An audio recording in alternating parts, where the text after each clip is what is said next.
Hello, folks. So I'm Steve, and if it's your first time here, I was diagnosed in October 2025 with liver cirrhosis at age 50. So we'll come on to the why me question in a minute. For now, I said yesterday that I would update you with my call with the specialist at the hospital today. So we're now in May 2026, so 8 months after I was diagnosed, and this was my first specialist appointment at the hospital. I've been hospitalised 3 times after the initial time, so it's not ideal, but I got lost in the system somewhere. Such is life. When I had my appointment this morning with the specialist, with a consultant, first thing he said was, well, we've got no blood tests for you.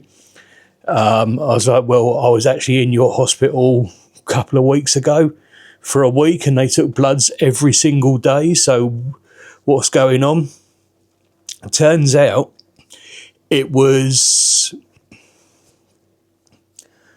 I've got 2 hospital numbers, so so they were looking for me under one, and I was actually under the other. And I didn't think about it at the time, because I don't think about a lot of things these days.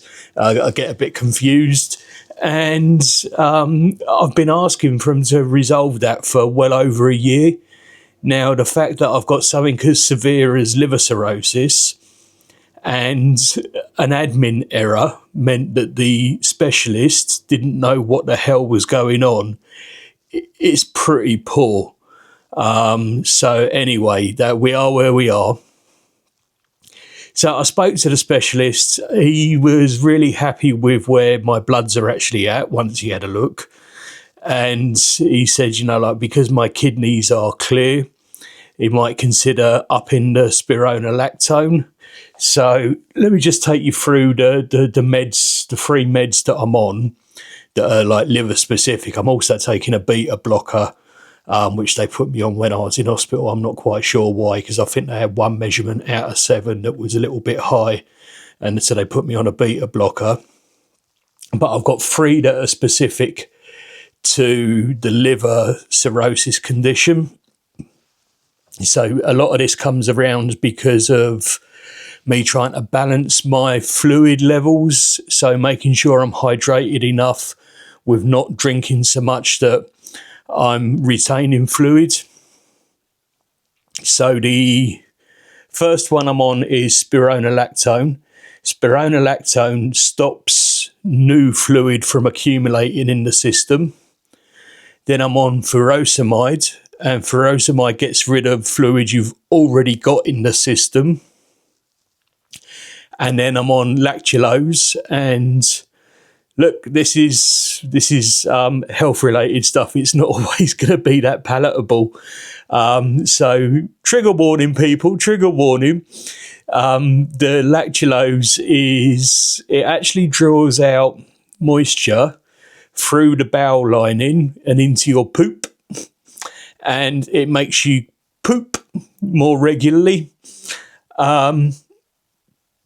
Which I'll come back to in a second, but it also, if you up the dose a little bit, it can clear out any ammonia, and ammonia is one of the sort of like, the side effects of maybe not breaking down things like protein properly with the liver. So, and that's if you get an ammonia build-up, which I have been hospitalised for before. That's when I ended up with hepatic encephalopathy, brain fog, I like to call it, but actually it can be quite dangerous. So it's not something to take lightly. So what the GP was saying was that the spironolactone is, because my kidneys are okay at the moment, then he can up that to 150 milligrams a day from 100 milligrams a day, just to make sure that fluid is being sort of balanced properly. Now, they asked me if I had ascites at the moment. So ascites is where you get fluid accumulated in the torso abdomen region, and then you have edema, which is when it's in your legs. Normally starts off around the ankles and goes up to the knees, but it can be the whole legs. So they've done some ultrasounds and bits and pieces on me when I've been hospitalised, and they can never find any ascites. But I know it's there because I know my body. And again, this isn't particularly nice, but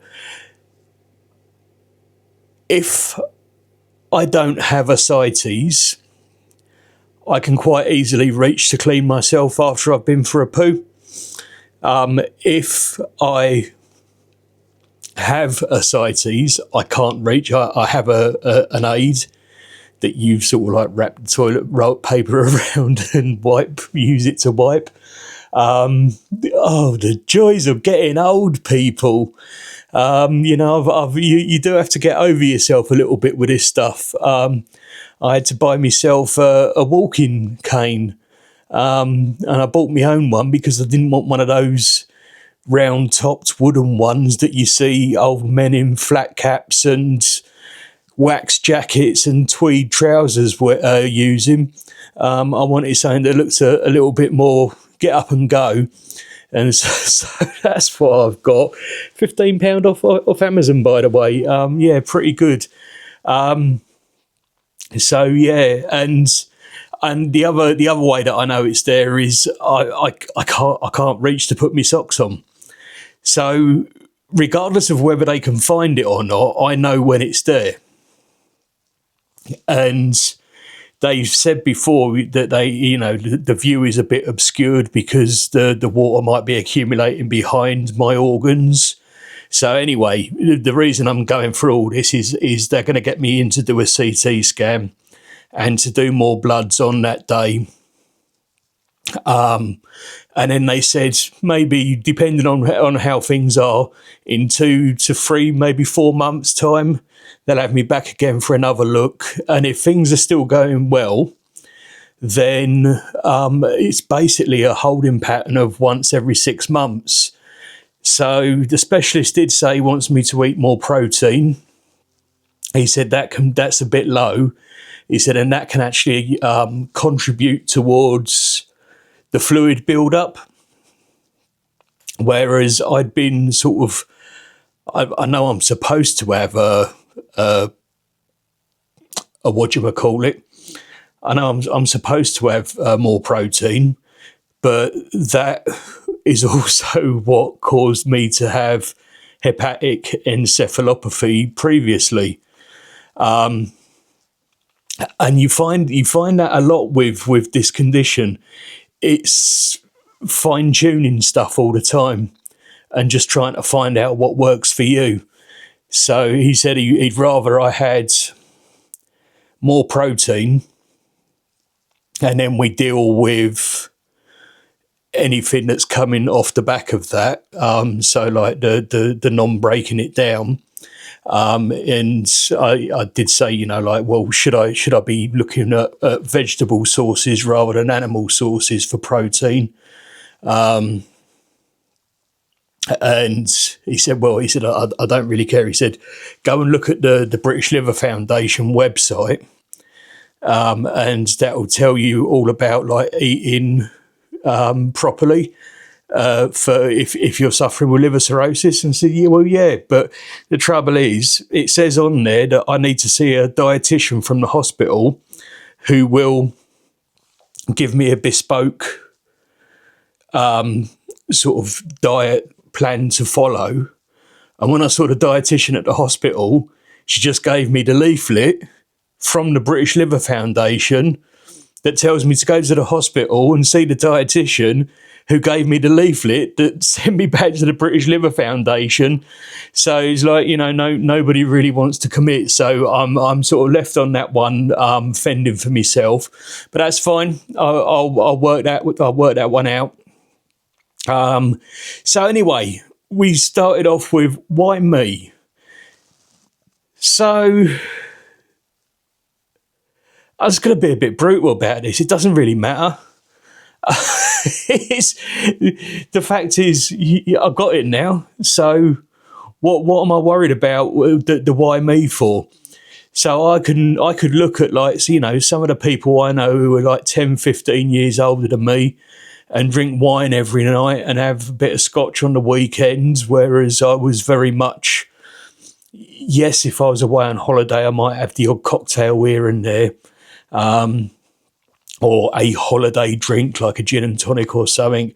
But as a rule, I drank cooking cider, cooking lager. It was, 4% stuff, nothing major. And the trouble is, I didn't like getting drunk. And so by pacing myself, I could drink loads of that. And I've got mates here who will tell you that, like, I could drink 18 cans of Strongbow and still be sober as a judge. But your body doesn't know whether you're drunk or not. Your body's just trying to process it.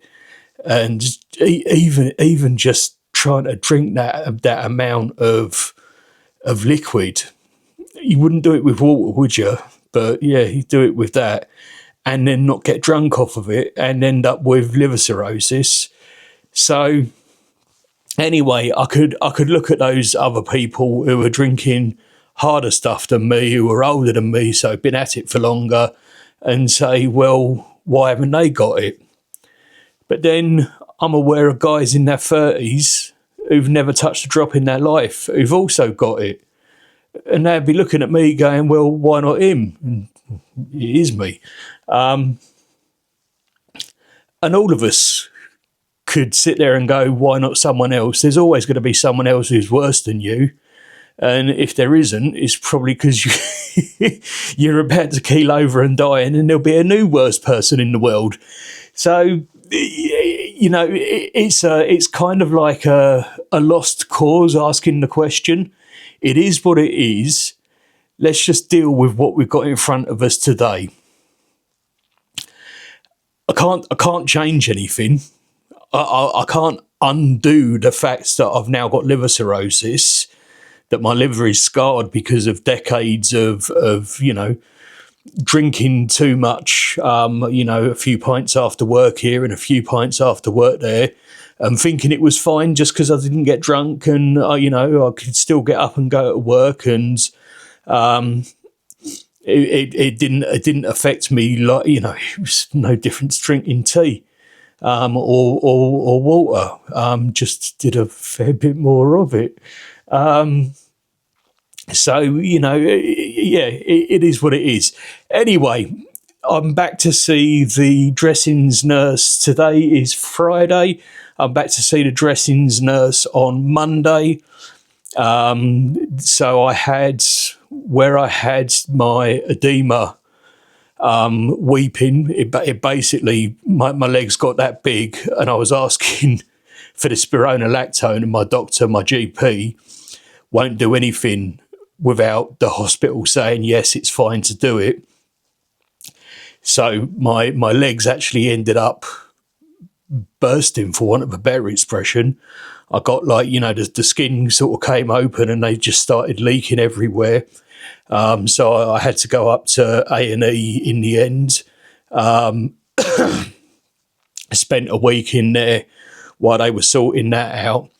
Anyway, one of the wound sites became infected, and so they did a swab of that towards a couple of weeks ago now. So I've just finished a week's worth of antibiotics. So I'm going back in, so for the nurse to have a look at it, putting fresh dressing on. She gave me some dressings because she's only at my local surgery on a Monday. And of course, this Monday just gone was bank holiday, so she hasn't been around. So she's given me a couple of weeks worth of dressings. So I'm going to stick another one of those on in a bit, and I'll let you know how I get on no doubt they'll do another swab and see if it's still infected and I need to have more antibiotics, or if that's it, we're clear. And I will continue to update you on life with liver cirrhosis. Right, be nice and be kind, people. You never know what folks are going through. Laters, potatoes, off you pop.